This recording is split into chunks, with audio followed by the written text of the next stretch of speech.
And hey folks, me getting back again with another video for today. I'm going to finally react to a religious horror film, so I hope y'all enjoy. Like, subscribe, and if you're going to watch these films, take them with a grain of salt. So, enough chit chat, let's begin, shall we?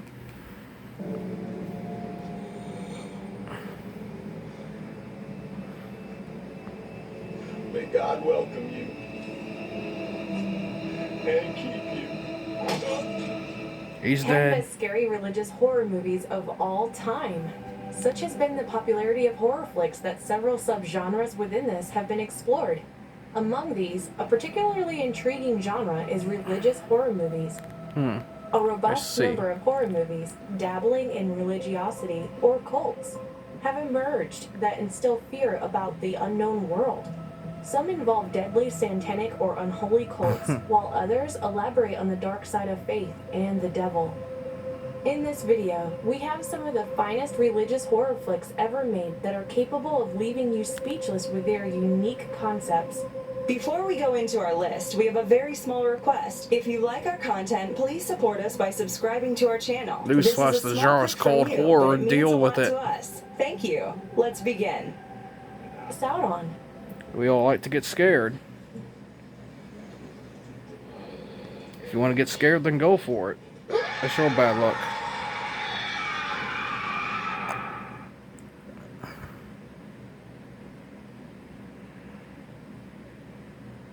It's an ad, people.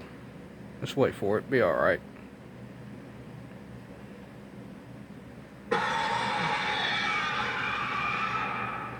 Martyrs. 2008. Lucy had been faced with unspeakable tortures as a child, and she embarks on a quest for revenge against those who were responsible.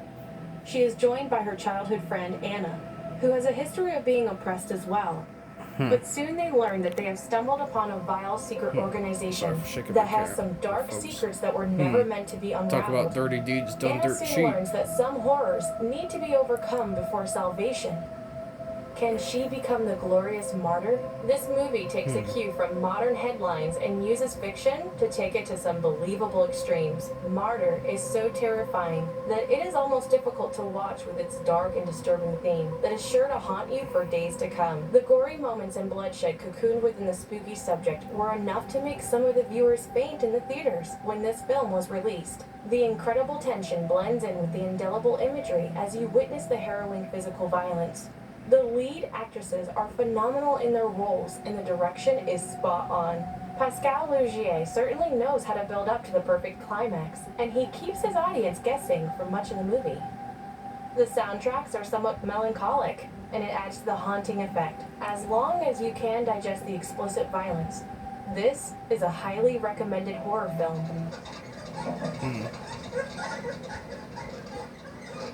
Reminds you of The Shining. Come play with the SJJ. If it was two hot women, then yes. The Omen, 1976. If you thought all babies are cute and innocent, think again. The story revolves around a happily married couple, Robert and Catherine. They are desperate for a child, but as luck would have it, Catherine delivers a stillborn child. A priest in the hospital suggests Robert take a newborn, whose mother had died. And Robert does so without telling Catherine about it. They soon relocated to London, but some strange events started surrounding their lives. As people around the young boy start dying, the couple starts guessing that there might be something more to his identity. Exactly. Shortly after the hype around Exorcist, the Omen managed to scare the living hell out of people.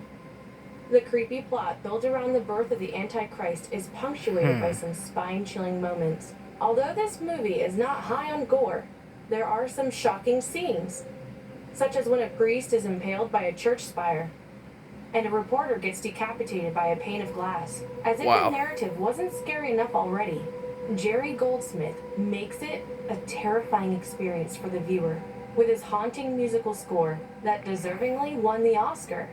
Gregory Peck and Lee Remick deliver the goods in terms of acting. Delivering the real goods! winner is the script that offers a buffet for the horror fan. It is believed that many writers were initially hesitant to work in this movie due to the subject matter. You will love this film, but don't blame us for the nightmares later. I have nightmares, so yeah, it don't matter to me.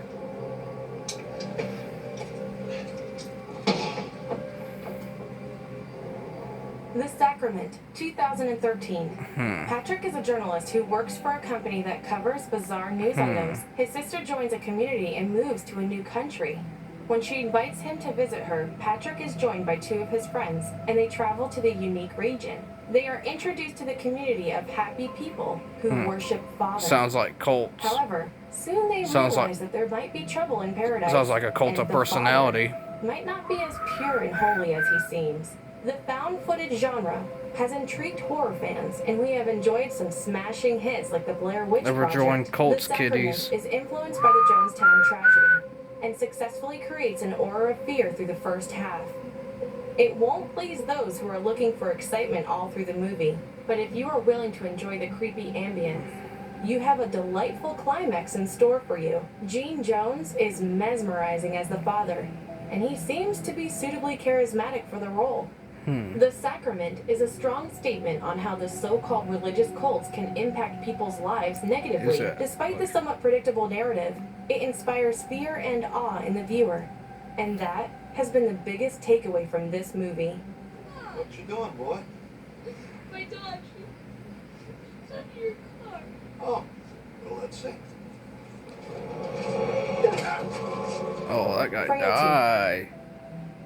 An FBI agent gets the shock of his life when a mysterious man, Fenton Meeks, walks into his office to reveal something terrible. Apparently, his father was delusional and believed that he was on a mission from God to eliminate the demons who lived in human bodies. As a result, he murdered people whom he perceived to be demons, and his two sons, Fenton and Adam, were his accomplices. While Fenton did not approve of the idea, Adam idolized his father. The FBI agent is willing to be shown the victim graves, but the story soon takes a gruesome turn. Few films manage to capture the horror of religious murders as well as Frailty did.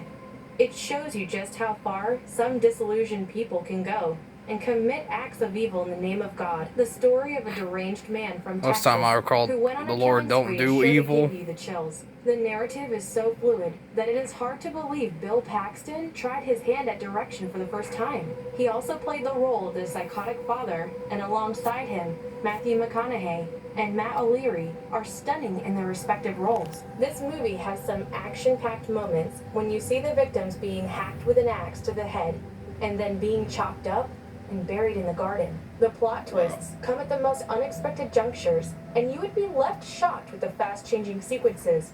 When the final twist makes the final revelation, you can barely move from your seats. This brilliant effort certainly deserved more appreciation than it received.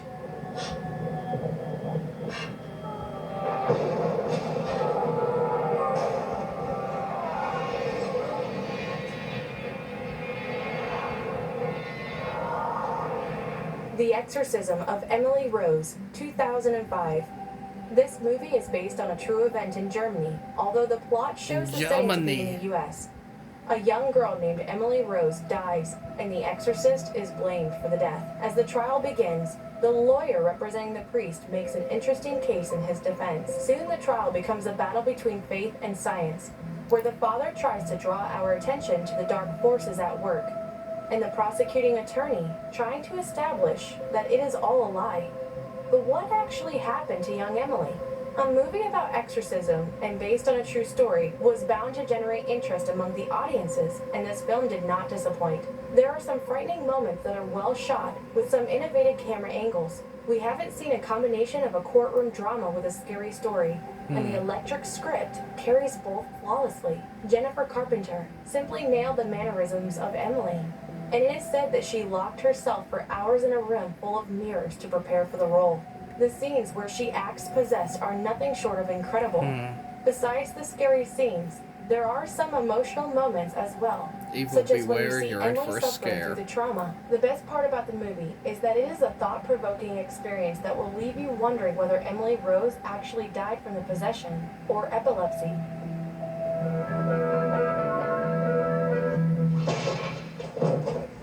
That's why I struggle with epilepsy. Another ad cues, so Fine. forget I'll leave about the it. table till you're finished. Fine, we'll sleep here. Good. It's the easiest because it's the cheesiest. craft for the win-win.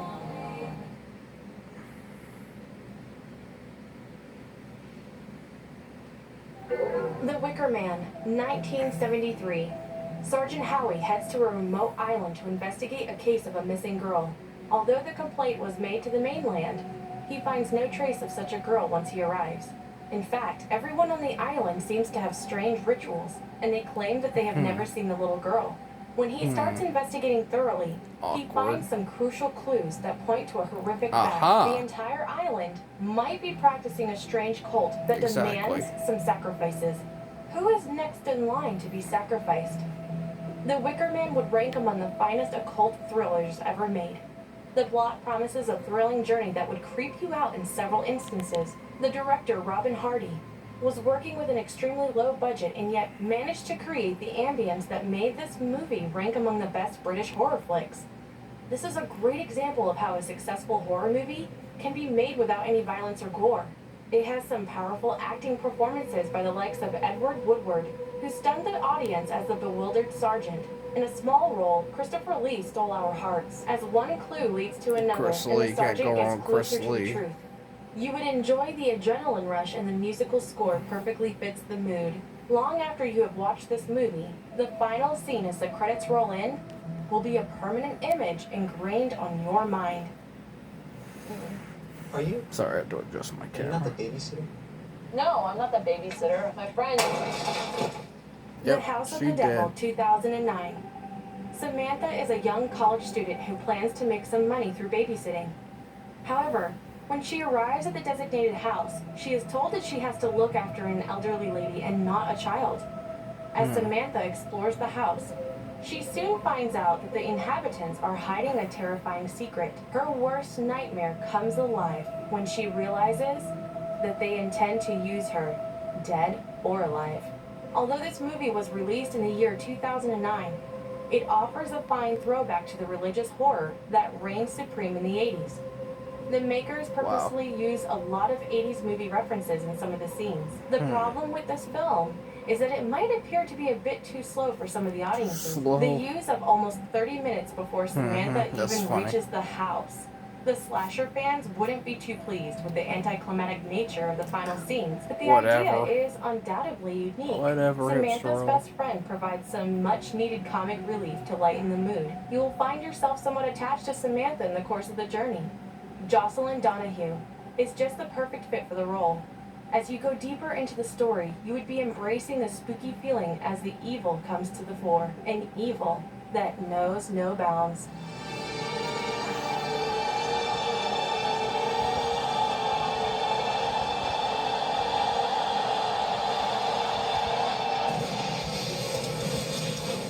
The Prophecy, 1995. The Archangel Gabriel has plans of ending the stalemated war in heaven. For this, however, he would need to collect a soul from Earth. The only ones who can stop his evil plans are a priest who turned into a cop, a teacher, and a little girl. Gabriel wants the little girl dead and would go to any extent to fulfill the plans. Three mortals thus find themselves in the middle of a war raging in heaven. The Prophecy has an interesting plot dwelling on some heavenly conflicts of power. However, the real star of the movie is the perfect casting. Christopher Walken stuns in the role of Archangel Gabriel, and everything about his character, from his wicked sense of humor to his vicious nature, appeals to the fans. He is unhappy with God's love for humans and takes on the That's angels funny. who are loyal to God. Watch out for the appearance of Satan towards the end when the dark scenes turn darker. You also Like, I've have seen some that terrifying clip moments, such before. as inside the cave, where you can see angels impaled on spikes. It was on heavy a sequel was rotation made, but it once. never attained the same status as this one. On This TV fun horror once. movie can provide you with the perfect break after a Just couldn't long, guess the hard name day. of it.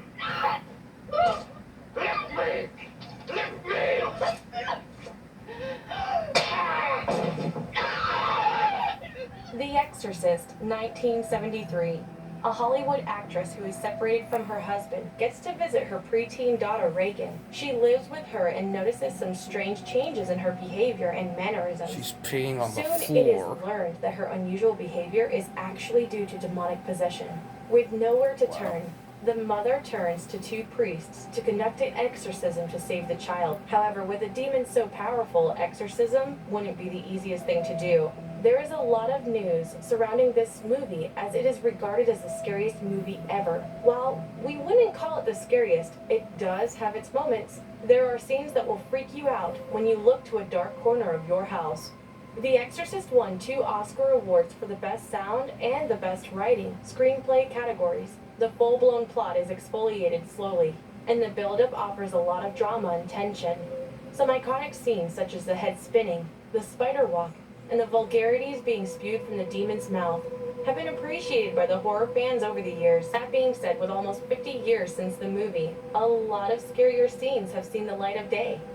But credit is due for the direction and soulful acting, which ensures that even without CGI, things look realistic.